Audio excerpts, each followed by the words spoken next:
how to run a source reduction plan workshop.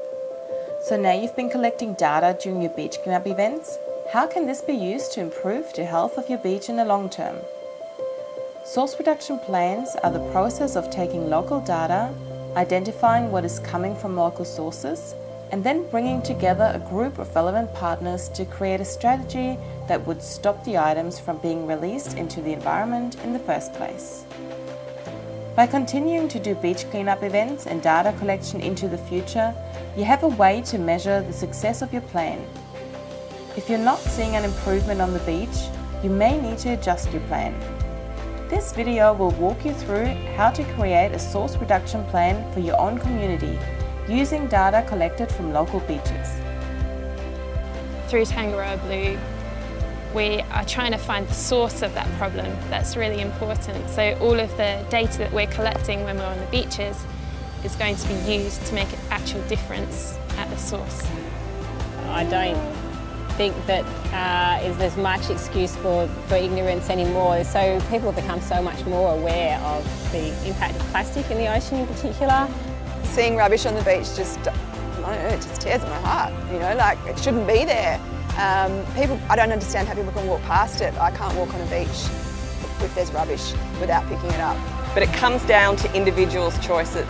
If everybody can take proactive steps to reduce their impact, reduce their waste and make sure they deal with their waste properly, we actually have a chance of solving this issue before it becomes irreversible.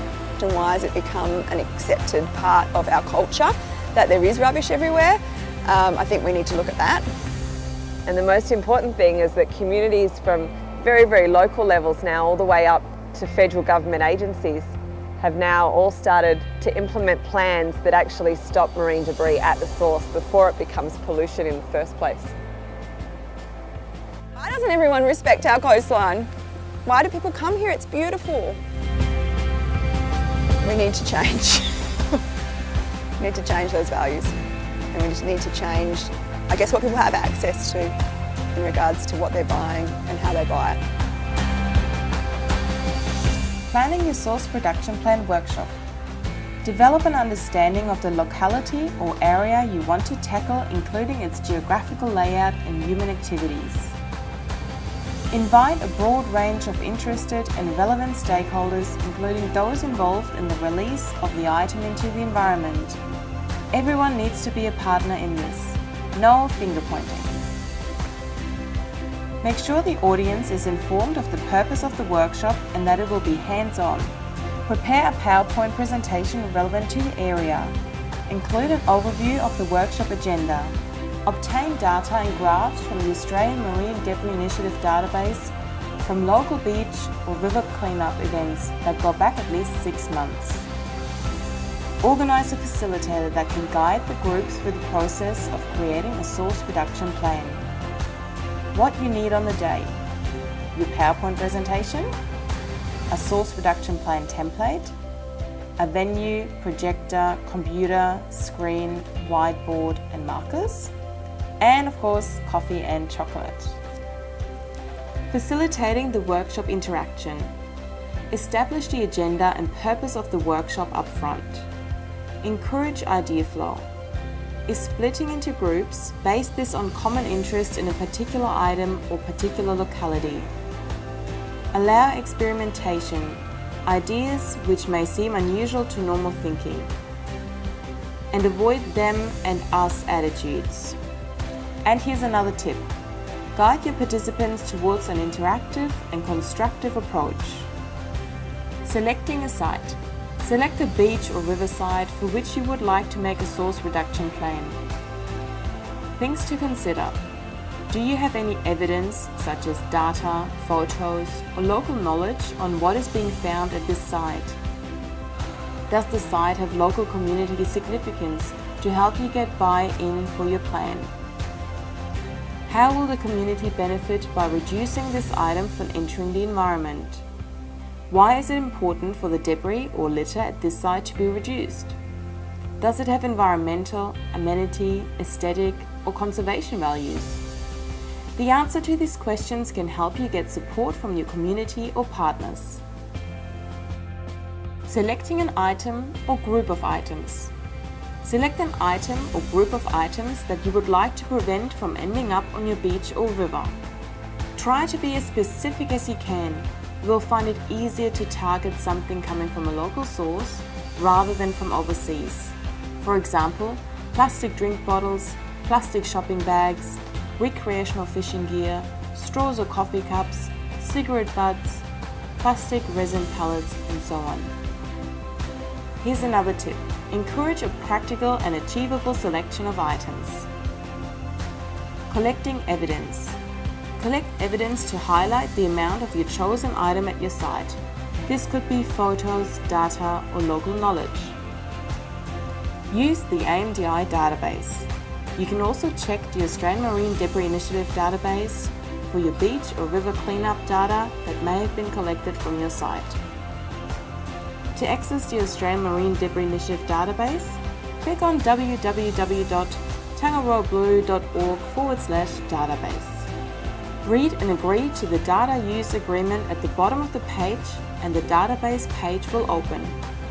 Select your location, state, postcode area and local site name. Select the time frame you would like to view data from. Choose the type of report you would like to view and click on Generate Report. The following slides show you an example of what data is available in the Australian Marine Debris Initiative database. We have chosen one of our long-term monitoring sites near Injiduk in the southwest of Western Australia.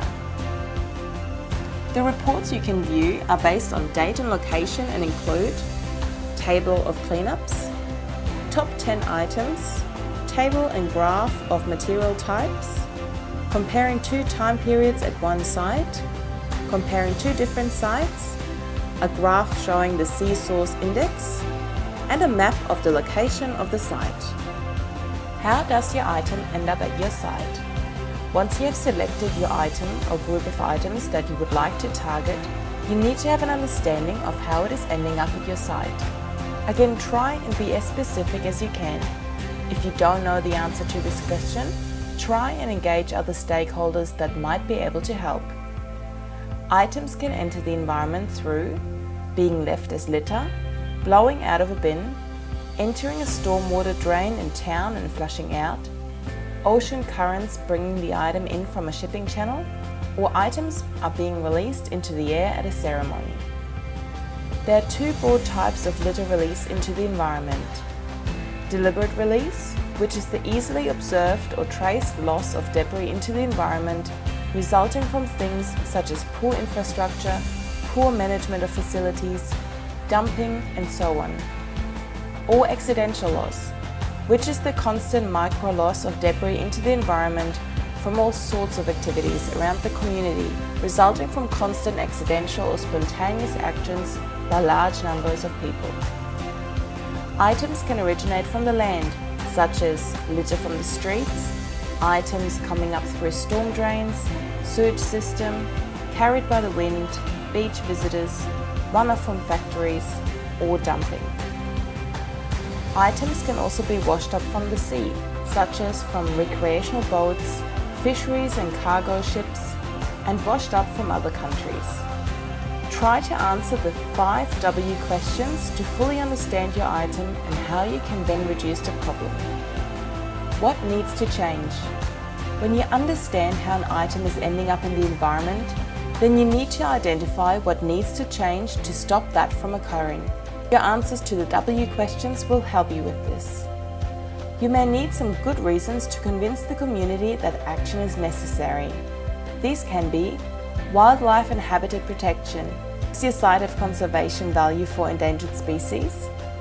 Local amenity. How much value does your site have for human use? Economic value. Does the pollution at your site diminish the value for tourists? How much money is invested in cleanup costs? Possible recycling opportunities. Human health.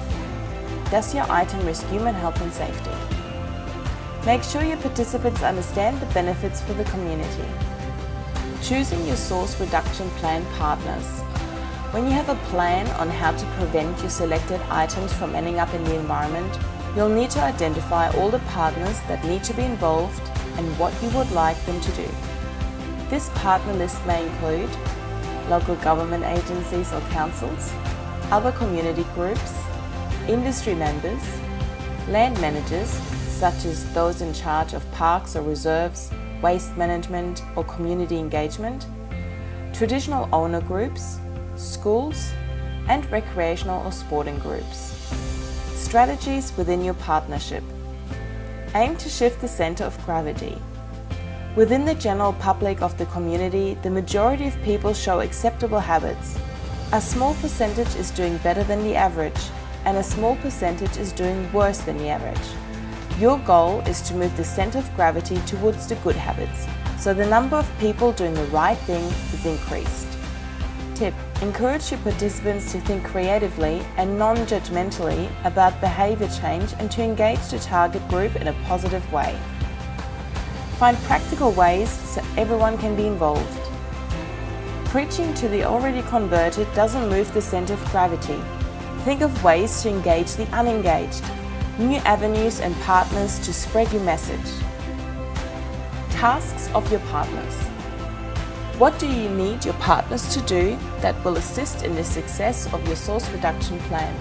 Things you might like your partners to do may include providing infrastructure, updating a service, providing community engagement or education, researching alternative practices or products, or assisting in funding.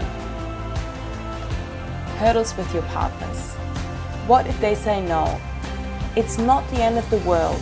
Plans normally need to be modified at some stage to be successful. Ask your partner why they said no and see if this is something that can be fixed, or if there is another potential partner that could assist instead. Tip: show your participants that partnering is a negotiated process and encourage a flexible approach. Delegating and reviewing. The best plans in the world will fail if nobody acts on them. Once you have your list of partners and what you need them to do, delegate to your group the following. Who in your group is going to contact your potential partner? How are you going to contact them? What are you going to ask them to do? When are you going to contact them? And set a date when your group will meet again to follow up on tasks. Monitoring and measuring for success. Sometimes the best plan in the world doesn't work, but unless you're monitoring and measuring, you won't know. Ensure that your beach or riverside is monitored to see if your items are still being found, or whether your source reduction plan seems to have reduced or stopped it altogether. This can be done by ongoing cleanups and data collection or surveys and photos. We're still finding it, it's not working. If you're still finding your targeted item at your site, make sure you have waited long enough with your monitoring to make sure it's not residual items that were already in the environment. Regular, long-term monitoring is best. If you're certain that your source reduction plan isn't working, then regroup and look at your plan from the top. You may need to modify something. There might be another source that you need to address. Think about additional research, partners and ideas. Feel free to contact Tangaroa Blue Foundation and pick our brains.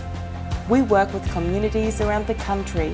One of them might be tackling the same issue as you and have some great ideas. It's working! We are awesome! The best feeling is when looking at your ongoing monitoring and you realise that your source reduction plan is working and you have stopped or reduced your target item from ending up in the environment. If your strategy included a campaign to change bad habits in your community, you might have to continue it and modify it occasionally to keep it interesting. Otherwise, the effect might wear off and offenders might relapse. Time to share your experience. You can do this by sending articles, information, photos and suggestions to Tangaroa Blue Foundation, and we'll add them to our source reduction plan page on our website. This is a resource to inspire and provide suggestions to communities around the country on different types of source reduction plans. We can all learn from each other. The Tangaroa Blue team have been working on source reduction plans for over 10 years with a lot of success and failures. Check out our suggestions for starting your plan. Tip 1. Reach for low-hanging fruit. Your whole community might agree that they want to go plastic bag free, but the local supermarket won't budge. A plastic bag ban as your first source reduction plan might result in failure due to this resistance. So maybe start with something smaller, with a higher chance of success to start with. Reaching low builds knowledge, strategies and partners. Once you've done a couple of easier source reduction plans, then move on to something more challenging. Tip 2. Approach to communities step by step. Sometimes a staged approach might get less community resistance than an all or nothing approach. If you have a big supermarket that won't stop using bags, you could gauge success of your plan by having a goal of engaging 50% of the shops in your community to go plastic bag free in the first year, then 75% in the second year, and then tackle the harder stores in the third year when you have shown that the community supports your plan. Tip 3. Build partnerships and capacity in your group. No one is the enemy. A person, a business or an industry is more likely to get on side when they are part of the process. Communication is key. If you have your evidence and can show the impacts, benefits and potential solutions, you are more likely to be able to engage with the partners that you need. Caution: dragging the local TV news reporters to the door of someone you think is involved in the release of your item into the environment probably isn't going to get them on side. We suggest this strategy be left as a last resort. Other resources that could help you with the creation and implementation of your source reduction plan are the Tangaroa Blue Foundation Australian Marine Debris Initiative, our source reduction plan template, source reduction plans in action, Cape York Marine Debris Management Plan, Hunter Local Land Services, Marine Debris Monitoring Program, Keep Australia Beautiful Council of WA, Environmental Protection Authority of WA, and the WA Waste Authority. And if you come across any other resources during your plan, please let us know and we'll add them to the list. To check out some of the many successful source reduction plan projects, go to the Tangaroa Blue website, click on the AMDI tab and select source reduction plans from the drop-down menu. Because if all we do is clean up, that's all we'll ever do.